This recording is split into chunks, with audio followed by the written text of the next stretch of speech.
Hi everyone. In today's tutorial, we will show you how to find your sub-account API key in Gohighlevel. This is essential for connecting external apps, automating workflows, and syncing data with other tools. From your Gohighlevel sub-account dashboard, go to Settings. You can find Settings in the lower left corner.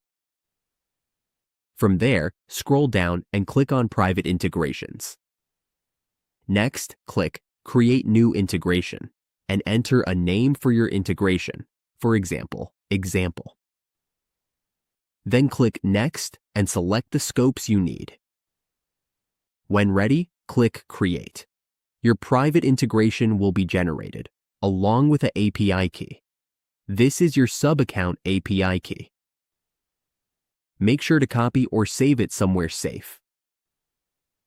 Click Close when done, and that's it. That's how we find the sub-account API key in Gohighlevel. With this key, we're ready to connect and automate our tools more effectively.